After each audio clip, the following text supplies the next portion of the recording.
یہی ماننا ہے یہ مان لے وہ ہیں عبدہ ورسولہ۔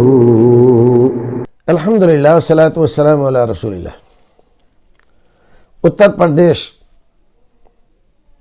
سے ایک خاتون، جگہ نہیں لکھی انہوں نے اور نام بھی نہیں لکھا، سوال کرتی ہیں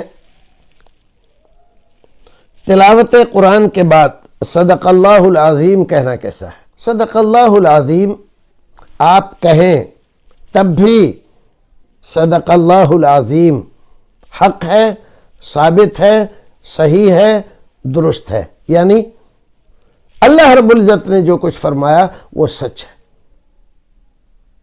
تو آپ کہیں صدق اللہ العظیم تب بھی اس کا جو معنی ہے وہ صحیح ہے، درست ہے، نہ کہیں تب بھی اللہ کی بات سچ ہے۔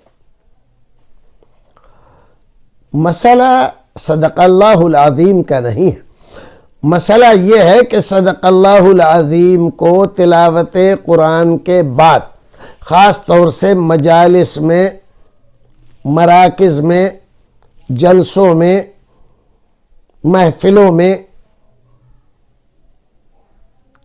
تلاوت قرآن کے بعد صدق اللہ العظیم کہنے کا جو رواج پڑ گیا ہے لازمی طور پر، اور اگر کوئی نہ کہے تو سب لوگ اس پر اعتراض کرتے ہیں، اس نے کیا کیا، اس نے تو صدق اللہ العظیم ہی نہیں کہا۔ یہ مانتے ہیں گویا کہ یہ بھی کوئی آیت ہے اور حصہ ہے تلاوت کا، تلاوت میں اگر اس نے صدق اللہ العظیم نہیں کہا تو اس نے جرم کیا، تو یہ غلط ہے۔ تلاوت کا کہیں بھی گھر میں کرے، باہر کرے، جلسے میں کرے، محفل میں کرے،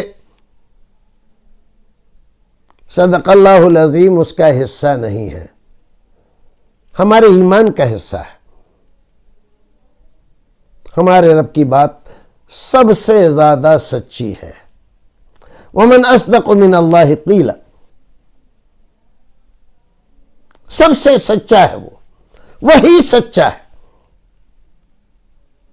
تو یہ تو بات صحیح ہے، درست ہے، لیکن تلاوت قرآن کے بعد صدق اللہ العظیم کو کہنا لازمی خیال کرنا یہ غلط ہے۔ اور اگر آدمی لازمی خیال کرتا ہے، نہ کہنے والے پر غصہ ہوتا ہے، ناراضگی کا اظہار کرتا ہے اور اس پر خلاف سنت ہونے کا الزام لگاتا ہے، تو یہ بدعت کے قریب پہنچ جاتا ہے، جبکہ وہ سنت ہے نہیں، آپ نے اس کو سنت کا درجہ دے رکھا ہے، وہ واجب نہیں ہے، آپ نے اس کو واجبات میں سے سمجھ رکھا ہے، تو یہ غلط ہے۔ کہیں آپ نے ایک آدھ بار کہہ دیا غیر ضروری، غیر لازمی مان کر، ٹھیک ہے، تو اس پر بھی فتویٰ نہیں لگایا جا سکتا ہے۔ اور آپ نے نہیں کہا تو اس پر بھی کوئی فتویٰ نہیں لگایا جا سکتا،